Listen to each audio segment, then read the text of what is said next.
yourself. So let's talk about some life lessons that you learned.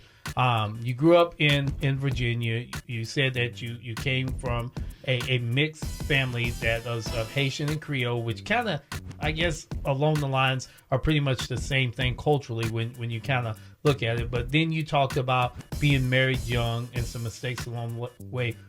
What did life teach you about those lessons? What did you learn? To be honest with you, I learned a lot. One of the biggest ones is to make sure I instill in the young people that come through, the mothers, because I have a women's program as well, the mothers that come through, single parents. I've learned that we need to meet people where they at. You know, a lot of people have a tendency, they put their nose up when they see individuals and not knowing their story, not knowing their struggle, but even with my story, my struggle, I don't look at it like, oh, feel sorry for me. I look at it that, I had to go through what I had to go through to be able to help the next person. This is Dr. Rodney Duckett with the Lively Art of Conversation, where we live, we learn, we earn, my goodness, and we pass it along. Tune in and listen to us every Sunday from 7:30 a.m. to 8:30 a.m. as we give you our story with the Lively Art of Conversation.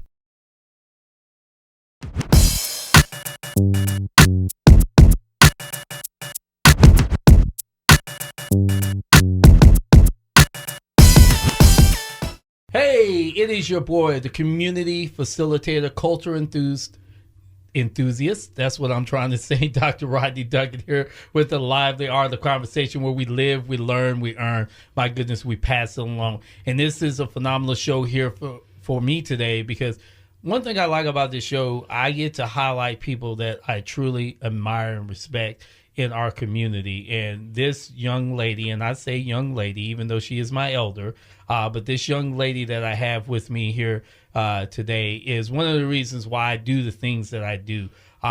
Sometimes you can find someone that is out there putting out so much great work, and it just inspires you to want to also put out that great work within the community too. And this lady here is one of the ladies in the community that just makes me just dig so deep and continuously honoring our ancestors and honoring the community which I live in. But like I do with every show, I need to take a moment to acknowledge, my underwriters. The underwriters for this show, thank you again. I can't say thank you.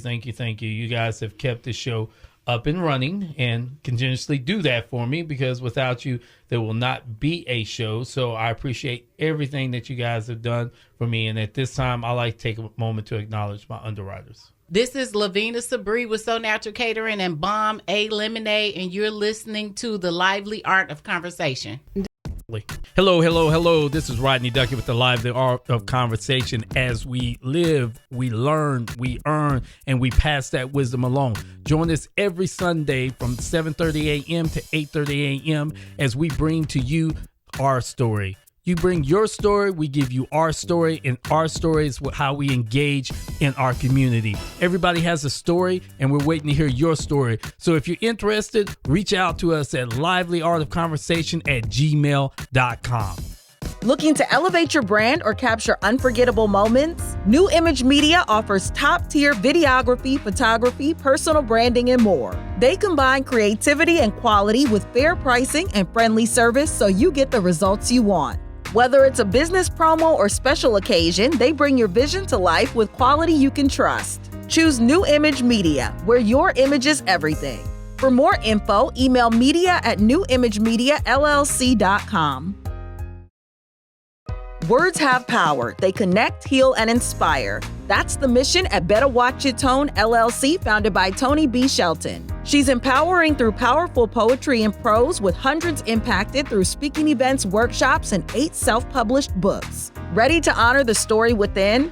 Discover books and coaching at betterwatchyourtone.com. For event poetry or book writing support, email ToniShelton@gmail.com. Let's use our words to uplift. Better watch your tone. You've built a life worth celebrating. Now it's time to be seen. At Las Foto de Lance Photography, they don't just take portraits, they capture the fire in your spirit and the power in your presence. Whether you're reclaiming your confidence, owning your story, or stepping into a new chapter, Las Foto de Lance Photography creates luxury images that reflect the real you. Visit lasfotodelance.net or drop by their Harker Heights studio. Las Foto de Lance Photography, unapologetically you, immortalized.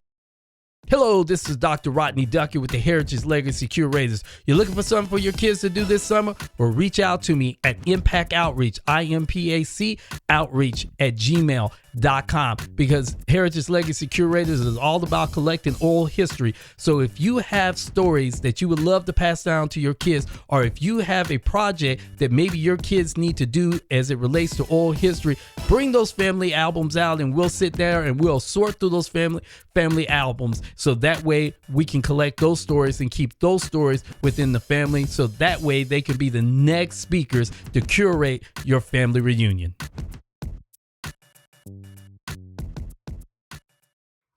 We're back with the lively art of conversation, where we live, we earn, my goodness, we pass it along. And for you guys that are tuning in and saying, what is the lively art of conversation? What does this mean? I have to always go back to Reverend Roscoe Harrison with the Focus Show, a show that was produced by Mr. Horace Grace. And when he would come on the Focus Show, he'd be like, hello, this is Reverend Roscoe Harrison, and you're watching the Focus Show, where we practice the lively art of conversation. I always love that little hashtag, and I asked him if I was ever in a position, can I use it? Could I? So he has granted me permission. So the ancestors right now rest in heaven, and his legacy continues on with the lively art of conversation. But like I do here, for you guys that may be driving, just listen. For the ones that are sitting there waiting for me to tell the world what the word of the day is, believe it or not, I'm just going to say the word, and this is just strictly off the dome because I did not write down the word today, but the word of the day for us would be ancestry. Wow, ancestry. Now, I use this word because a lot of times it can be taken out of context. What does ancestry mean? I've always said, and these are my words, that you are a time capsule which brings your past ancestry forward, meaning that you're not who you are. You're a byproduct of everybody that created you within your DNA. That's right. That's a quote. Everybody has something to do with you living in the present moment right now, and that is ancestry. So here's a thought-provoking question. Who is and what is your ancestry? Now, believe it or not, people could only go back a few generations as it relates to ancestry. But I want you guys to take a moment this weekend, as you guys are sitting around Sunday, pull out that family album and begin to look at that family album and dissect what your ancestry is all about, because ancestry is so important for each and every one of us, which leads me to my guest. My guest has done nothing more but keeping ancestors alive by way of the events that she has in the community.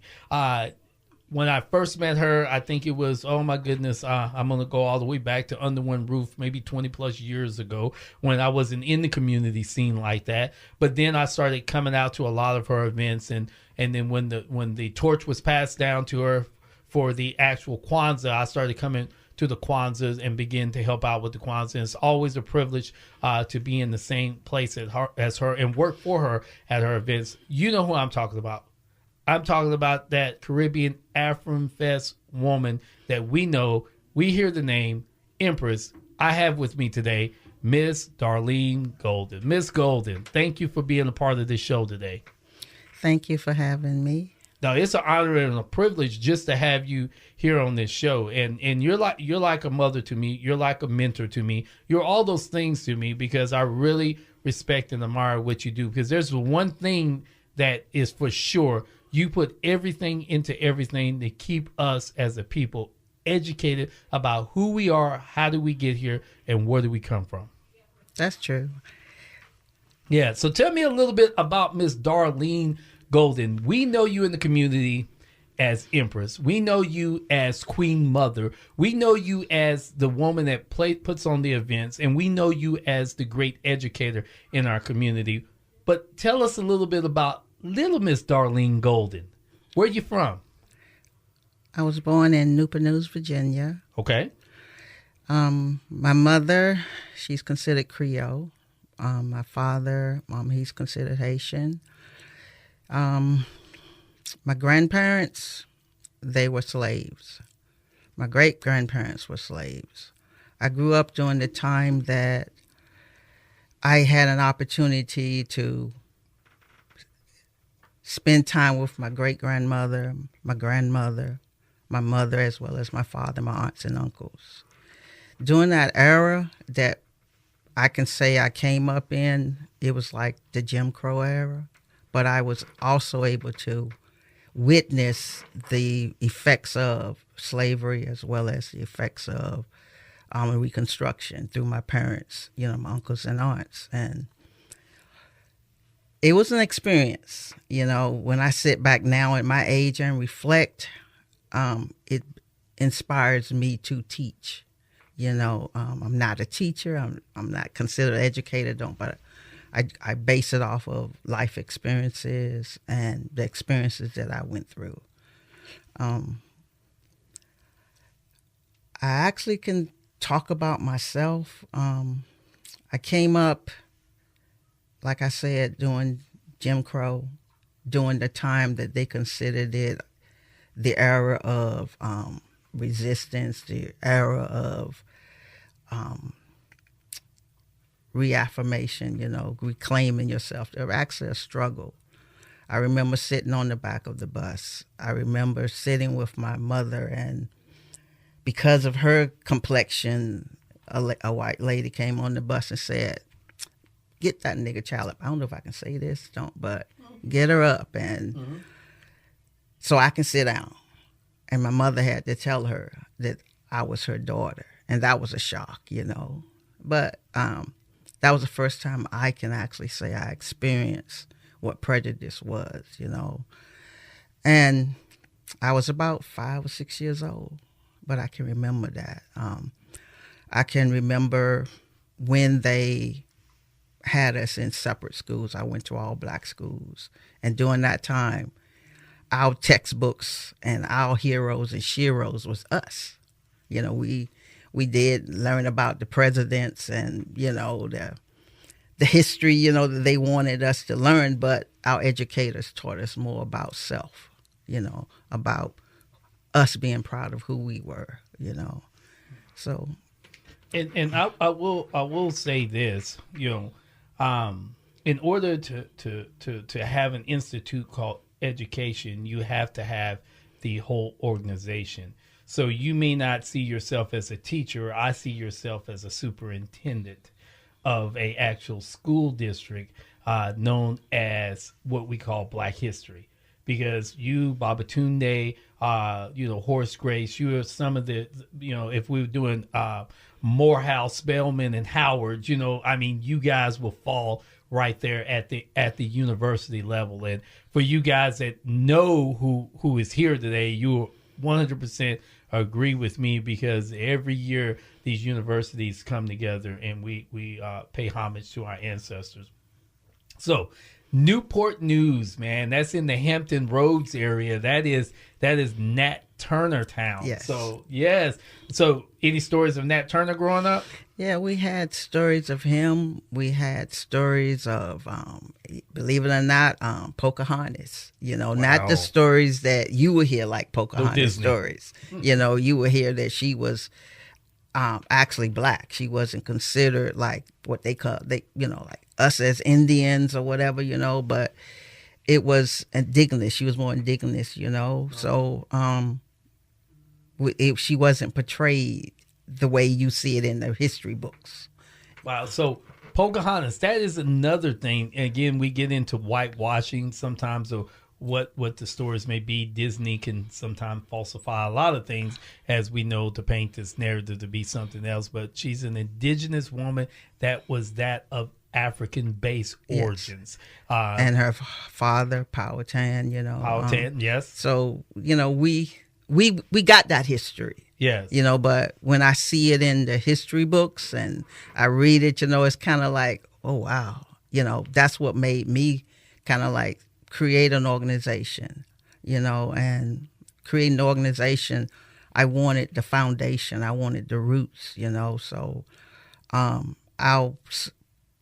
guess, like I don't know if you call it a logo or we have an African logo, and we have the Sankofa bird, yes, as our I don't know what you call it. Yeah, mascot logo. Yeah. So we have that to say go back, tell the story, And the thing about me, and Babatun, they always say it, when an elder makes their transition, a library goes. But for me, I'm like, with everything that I've been through in life, and that's another episode, it made me create the nonprofit, and it made me kind of like say, you know what, all the experiences, all the abuse, all of the I got married like 17 in high school because I got pregnant.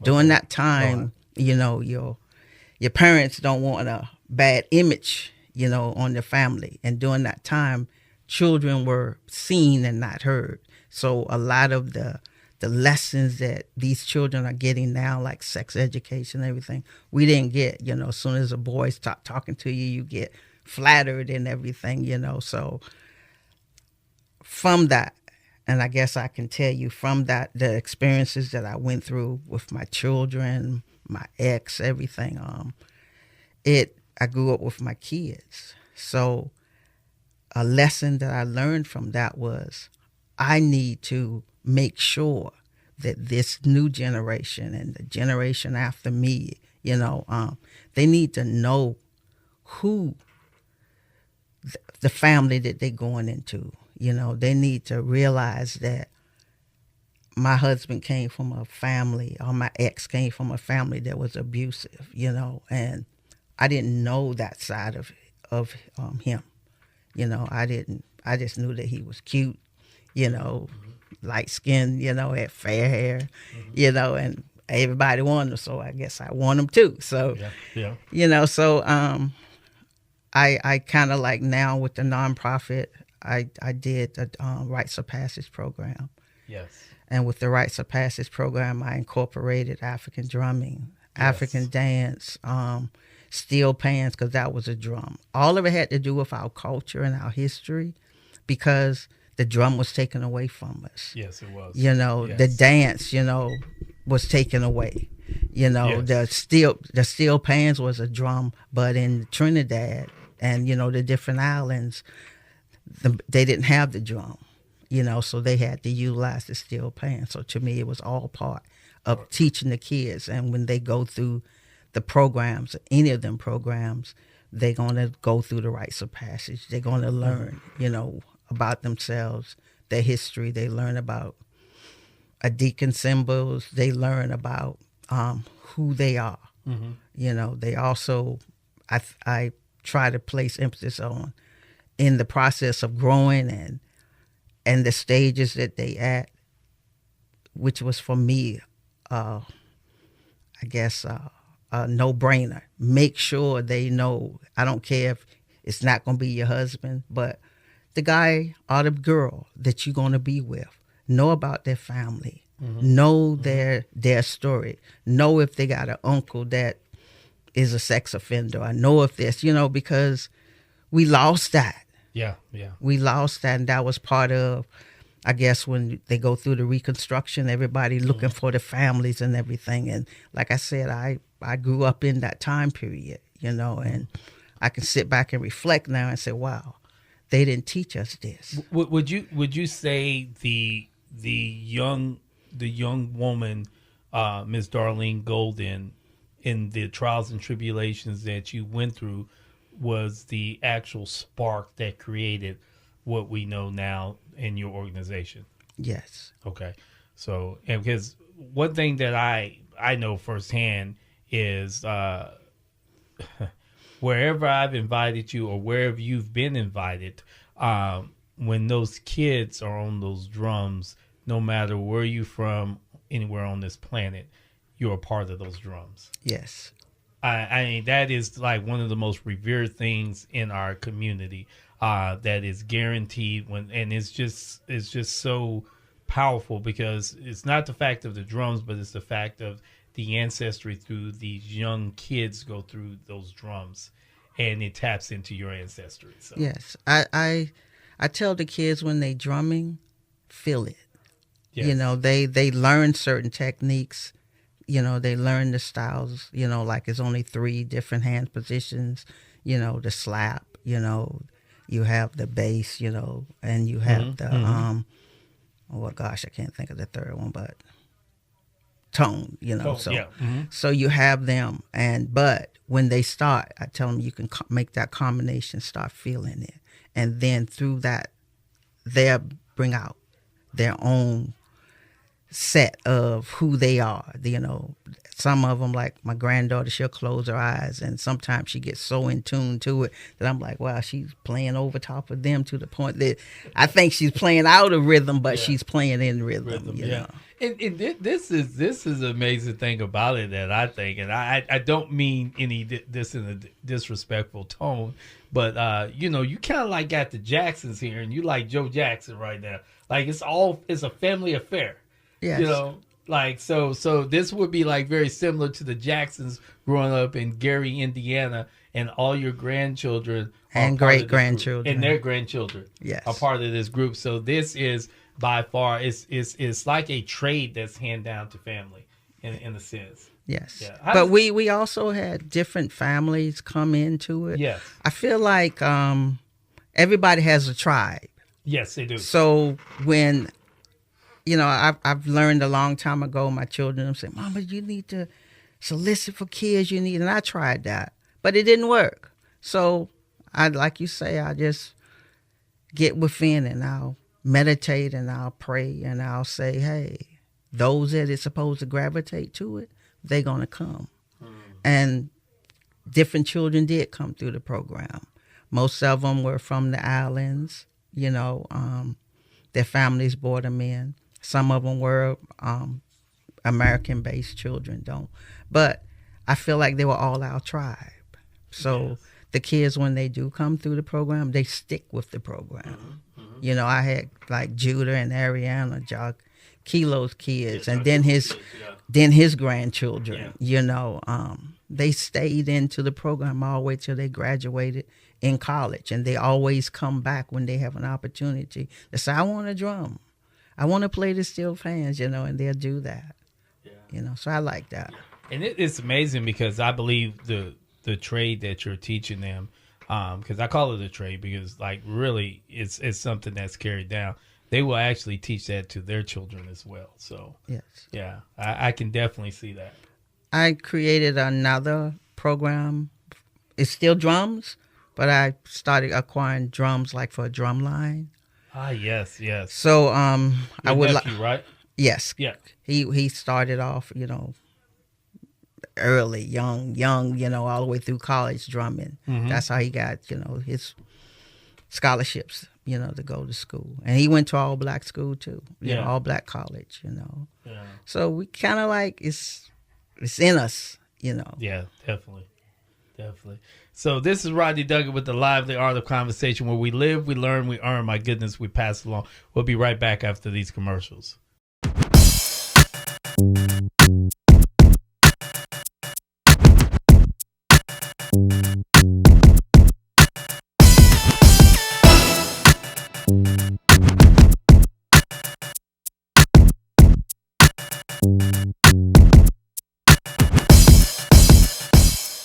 Hey, we're back with the Lively Art of Conversation, and I'm in the studio with her, Miss Empress, and we're talking about her life.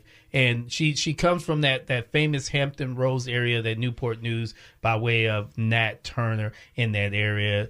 She talked about kind of growing up, you know, in that realm of segregation in our country, and how that made her feel as a person growing up, but also instilling a maturation process, a rites of passage for people within the community, her kids and other kids alike. And the caveat that she has taught them, a trade, is the actual drums itself. So let's talk about some life lessons that you learned.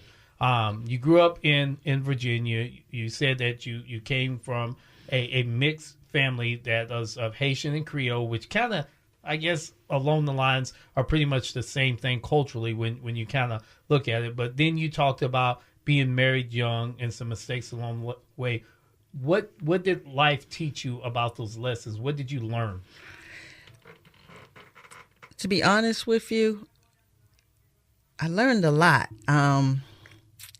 One of the biggest ones is to make sure I instill in the young people that come through, the mothers, because I have a women's program as well, the mothers that come through, single parents. I've learned that we need to meet people where they at. You know, a lot of people have a tendency, they put their nose up when they see individuals and not knowing their story, not knowing their struggle, but even with my story, my struggle, I don't look at it like, oh, feel sorry for me. I look at it that, I had to go through what I had to go through to be able to help the next person,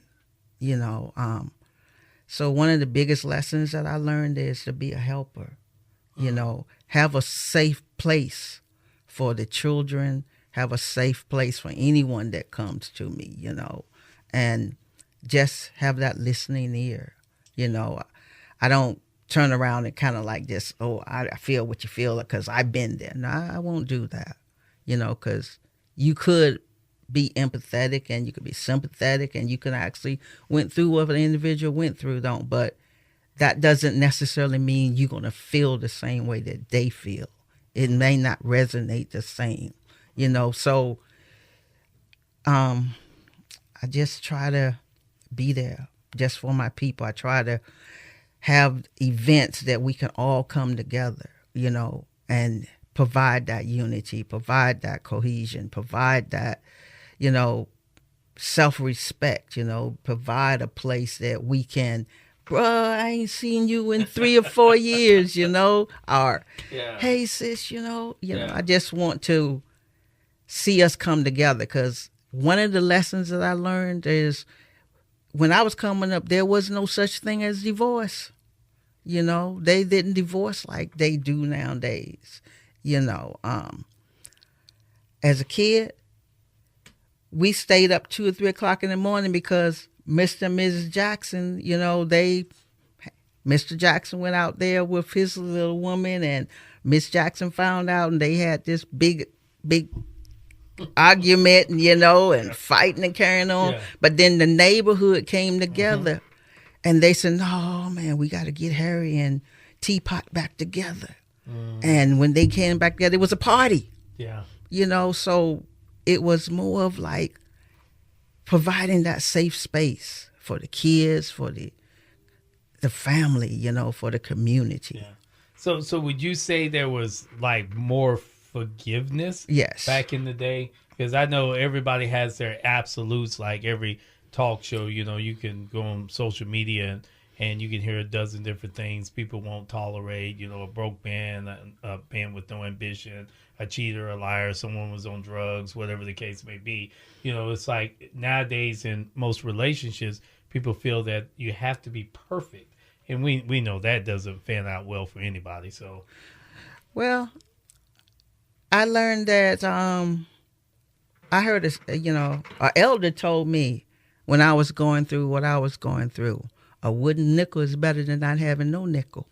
And I was saying, well, I don't even want the wooden nickel, So, but you know what? I said that to her, and I meant it. Yeah. But it took me to probably be about 50 before I really understood what she meant. But I was in my 20s then. Yeah. So even with some of the sayings that I grew up with, I say it to my grandchildren. My grandchildren now, they relate it back to me. And they be laughing, and I was like, well, I said that, but so it's like just passing it on. letting them know that, life isn't easy, but at the same time, you create your reality. So that was a valuable lesson to realize that our words is power. What we say, how we say it. You just can't just put the words out there and you could say, oh man, it can't get no worse than this. You just called it down on you. Yeah, definitely. And I would say, because I know somebody's out there like, you don't know my situation, you don't know what I'm going through. I'm not saying that you should heal first before you begin to forgive, but there has to be a little bit of tolerance, because a lot of times my phone ring off the hook and I'm like, why are you calling me? You got a husband. You need to go talk to him.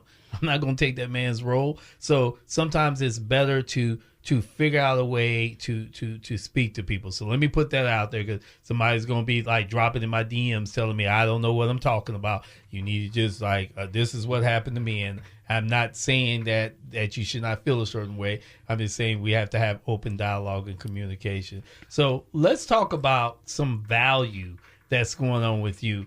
Tell me a little bit about your organization. It was created in 2003. Okay. I got out the military in 2001, and I was bored. But because I was in different things in the city, like housing commissioner, planning and zoning, that still didn't give me any fulfillment, and I sat back and I thought about where I lived in the neighborhood, seeing how the children were. And I was like, something got to be done. Yeah. We got to have something for these children. And the thing about my organization, all the programs are free. Yes, they are. We offer them free, because most of the kids that come through the program are economically disadvantaged. Even if they not, they still going to get it free. But because of that too, I also made sure we partnered with Fort Hood Lemonade Day. Yep. And we got with the city and they were able to provide us the peddlers permits for free and stuff like that. So now we have a youth entrepreneurship program. When the kids, they go out, they vend. The money don't go into the organization. I let the kids, they do arts and crafts. They do whatever they decide they want to do. We have plenty of I don't know what you call it, funnel cake machines, popcorn machines, something that they could do to add to Lemonade Day. They learn how to make jewelry. They learn how to make T-shirts. They learn how to make mugs, They keep that money. I want them to say, hey, I earned that. So during that process, they're learning banking. They learning the bookkeeping part, the cashing. They learning all of that. They learning how to be entrepreneurs. And so even when we have the festivals, or when we have Kwanzaa, in any event, the young entrepreneur is going to be there. And they getting paid. They most definitely, if I asked them to do something now, well, how much I'm getting paid? I said, Jesus Christ. So it's hard, but they understand the value of work. It instills the work ethics in them. So, again, we talk about the organization. Tell us the name of the organization. I'm sorry, Songhai Bamboo Roots Association. And where did that name originate from? It originated in Africa from the Songhai Empire. It was one of the strongest empires in Africa. And I really feel within myself that no matter where you come from, you came from part of that empire. Yeah. Because it encompasses Ghana, Tonga region, Gaio, Mali, it's now Gambia, Senegal, so that's where we were displaced from. Yeah. So those that come, like I said, the tribe's going to find you. So definitely. Those that come that came from VI, came through VI, those that came from Mexico, they come to the organization, so. Yeah, those drums, if you can hear those drums calling, everybody's coming towards those drums for the message, most definitely. So you the spark, the Big Bang Theory, as I would say, has happened for all of us under one roof. Yes. And that's where I met you. And I had Babatunde on this show, and I've done some interviews with him before on some other things. And just talk about the power of under one roof. I don't think people truly understand how great of a place that spot was. It was thought-provoking for me. Yes. I was in the military when I first got here in 97. Mm-hmm. And I went to Under One Roof, the bookstore, and it reminded me so much of being home, because we had bookstores all over the place, So it reminded me of being home, and then you could go in, and his wife, Johnny Mae, she embraced you. Baba embraced you. If you had any questions, or if they look at you and what's wrong with you, they knew immediately that you had something going on. And they would sit there and talk to you. But Baba did something a little bit more than talk to you. He'd say, you know what? I'm not going to give you the answer. You see them books over there? Go over there and read them. Go get a book. And there's a saying, if you want to hide something, put it in a book. You ain't lying so about the that. knowledge, I gained there, and it brought back, wow, I remember this, it was a place where people could come together. It was more like you there to voice your opinion. He had so many different things going on. He had like the poets, he had the Kwanzaa, he had the hair people. He just had so much under that roof. Yes. Besides it's just books. Yes. Yeah.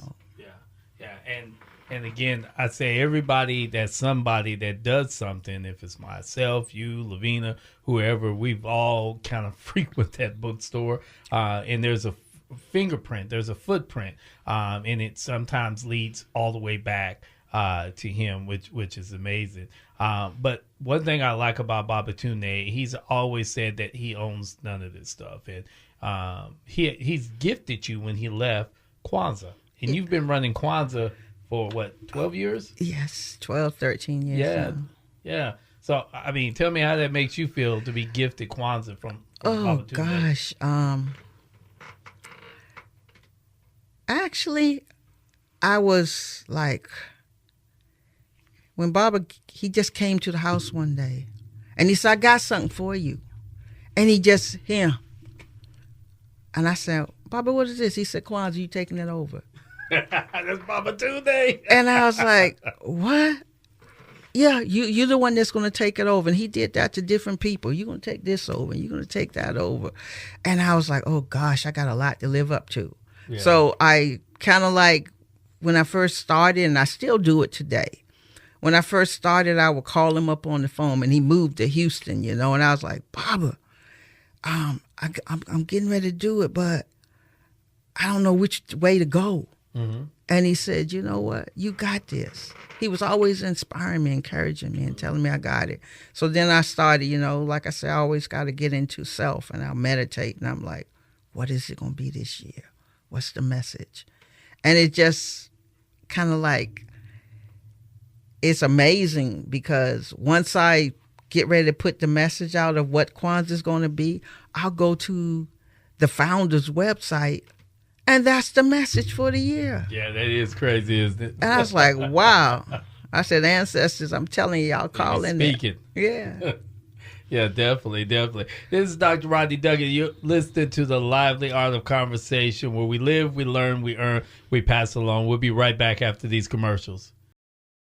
Words have power. They connect, heal, and inspire. That's the mission at Better Watch Your Tone, LLC, founded by Toni B. Shelton. She's empowering through powerful poetry and prose, with hundreds impacted through speaking events, workshops, and 8 self-published books. Ready to honor the story within? Discover books and coaching at betterwatchyourtone.com. For event poetry or book writing support, email ToniShelton@gmail.com. Let's use our words to uplift. Better watch your tone.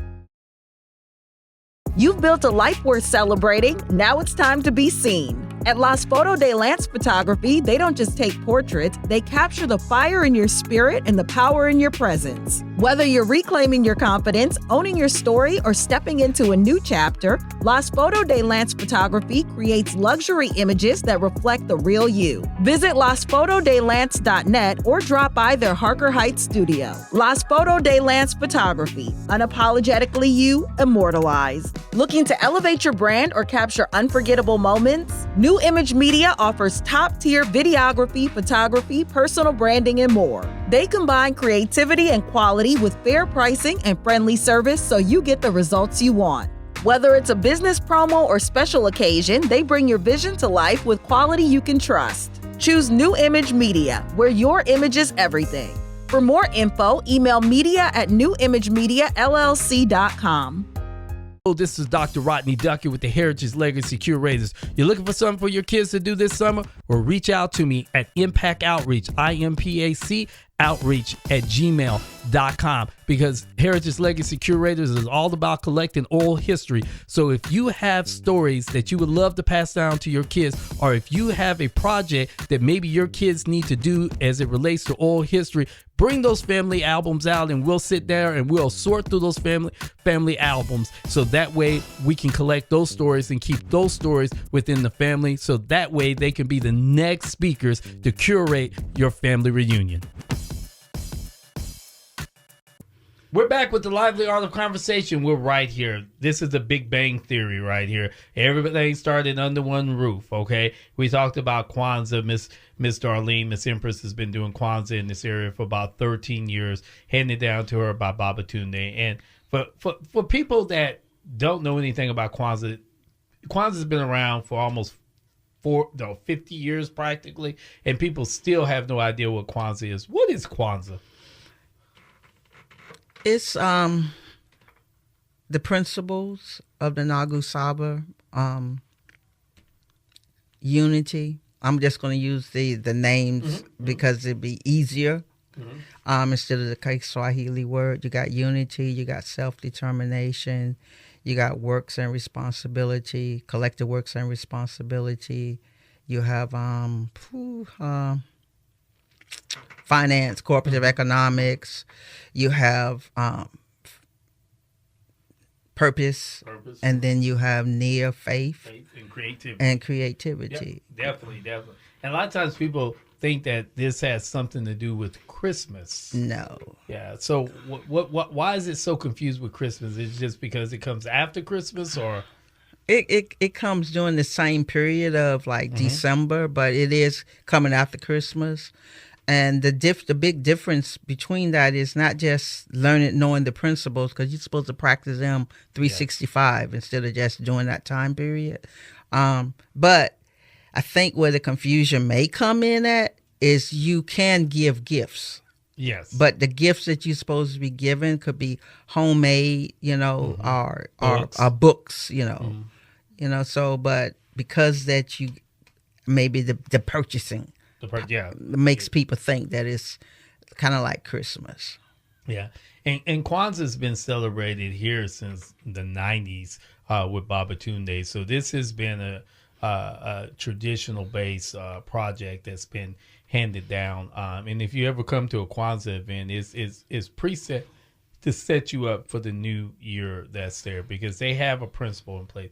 Even if you don't adopt all 7 principles, take one. If it's unity, work on unity for the whole year. There's nothing wrong with that. If it's faith, focus on your faith for the whole year. If it's creativity and you want to tap into that, tap into creativity. But it gives you something to work towards for the new year. So, Afrim Fest. Let's talk about the Afrim Fest. You've been doing the Afrim Fest for 10 years now? 17. 17. Oh, Lord. Yeah. Okay, yeah. 17 years. Yes, this is the 17th. This is the 17th year.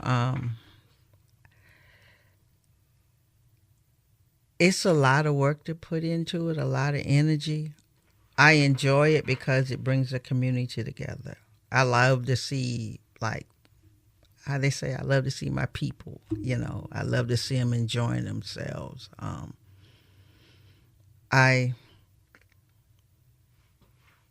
believe it or not, I wanted to give it up, just like I want to give up Kwanzaa, but it's something that's in me that constantly keeps saying, don't stop yet. Mm-hmm. It's not your time to stop. You need to pass this on. Yes. So I'm in the process of passing it on, but passing it on that person or that individual has to have it's not about money.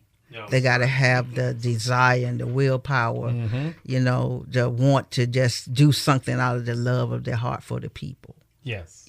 So, but this year we're bringing the angel, which is Beanie Man's ex-wife, if nobody know who she is. She's coming. She's more like a dance hall artist. Mm-hmm. This is the first year that we actually switching up because we always bought cultural artists. Yes. But I bought the cultural artists because I'm old. I'll be the first to admit it, I'll be 70 coming up, so. And looking damn good for 70. But said that. But that generation, my generation, they're not coming. So we have to change the pace. We have to go to the next generation that's coming. So I have a team that's there, Tallest, Ricky, Marlon, they, Mr. Nice, they are actually helping, change the narrative, incorporate to bring the new generation on board. The old people still like me. I like the angel. Yes. So yes, I'll be there. But I never had my mindset, to, I figured the artists that we bring will cater to everybody. But that, like I say, I'm old. Let me say I'm new. I learn every day. So the people that come to me, they're teaching me. I'm never too old to learn. So they teaching me that, hey, you need to make a shift. Yes. So we bringing her this year. So when is the festival? August the 2nd. August the 2nd. We changed the time period. It used to start at 2. Now doors going to open at 4, but the show actually starts at 5. Okay. All right. So it's going to be more of an evening-based show. Yes. All right. And it's going to be at the same place? Clean Civic and Conference Center. Okay. Yeah, for you guys that have not been, I remember when it was in Long Branch Park, and it's went inside, because it's hot out there in Texas, but it's inside, and it's a phenomenal place and to be, especially during that time. So come in, bring your children. It is children friendly. There's not anything that bad happens there besides people's leg hurt from all that dancing. So because there will be people out there dancing. Good food that's there. Lots of vendors that are out there. So if you're bring your wallet. So you might as well, even if you leave it in the car, you're gonna be walking out there to get it, because I always at least dump about $250 when I'm there, because there's things that I can't find anywhere else but there. So, and that's for sure. So with this being said here, let's talk about what do we have in store for you in the future, Miss Darlene? What's going on with you? Oh gosh. I know that I'm going to be transitioning from the role of being the executive director. Mm-hmm. I want to transfer it over to one of my children, the organization, Shania, prayerfully.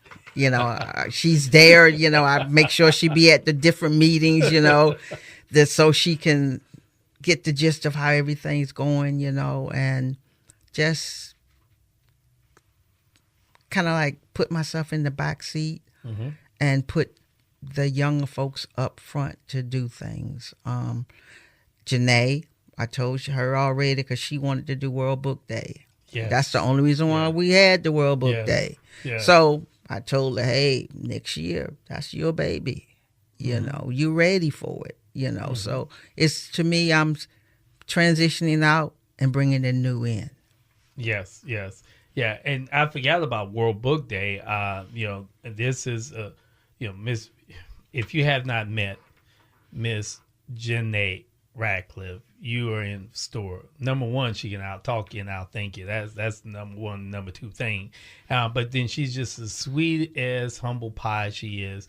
And she is a go-getter. You know, she's got several books that's out there. She was just on the previous podcast that we had. So she is an awesome young lady. So tell us a little bit about World Book Day. Oh, and that's Janae's baby. It's an African American World Book Day. It's for children and adults, and this was our first year. Mm-hmm. So it was just bringing the different authors together, having a platform for them to speak on their books and kind of like connect with all the other authors, you know. So that's what it was this year.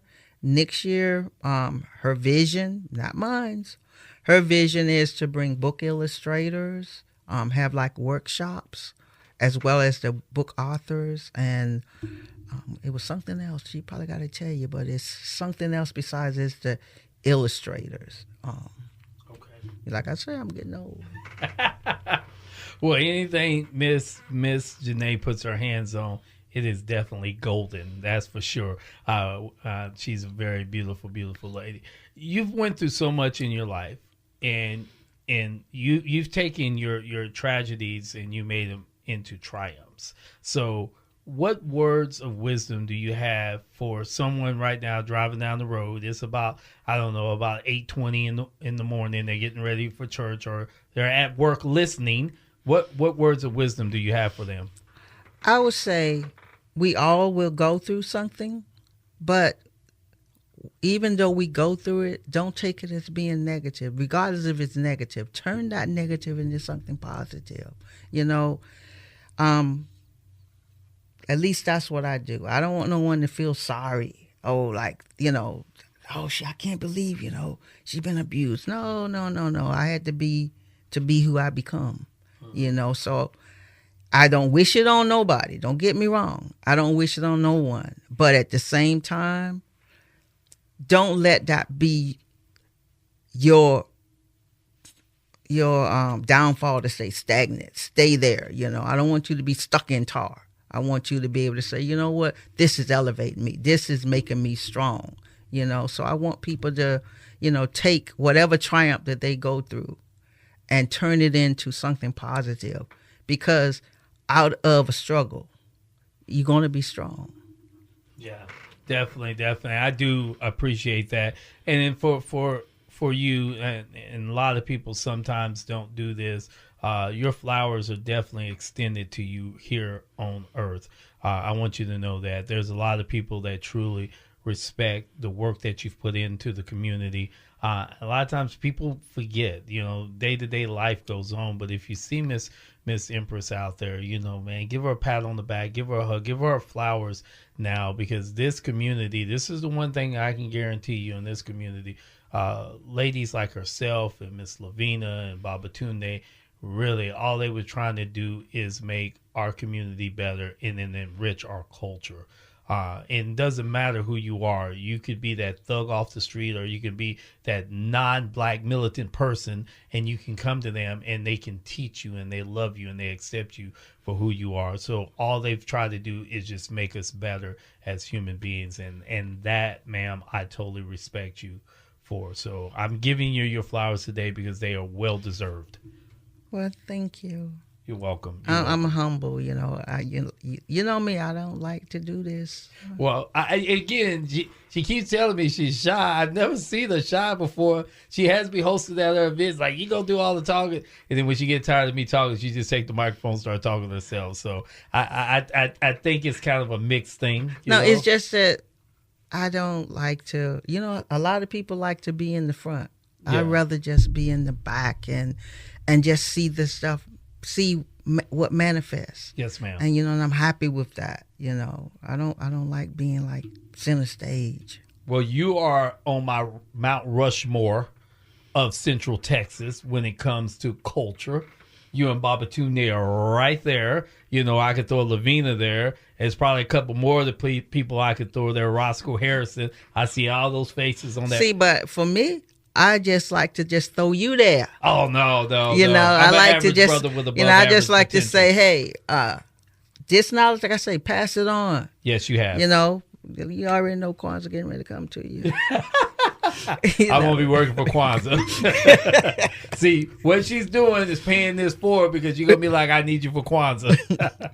And for you guys, y'all need to be celebrating Kwanzaa. They're gonna make it disappear, so y'all better start celebrating Kwanzaa. So, hey, this is Dr. Rodney Ducker with the Lively Art of Conversation, where we live, we learn. My goodness, we pass it along. We got an event that's coming up this week, the Caribbean Afro Fest at the Clean Civic and Conference Center, starting at 5 p.m. You guys really need to be there. Show up, bring your wallets, bring the kids, have a good time. There's going to be so much that's going on that day, and come out and give Miss Golden her flowers. So thank you guys for tuning in and listening to us like you do every week. Have a blessed week, and remember, the word of the day was ancestors. So get into those family albums and start looking up that family and making that connection. Thank you guys. Be safe.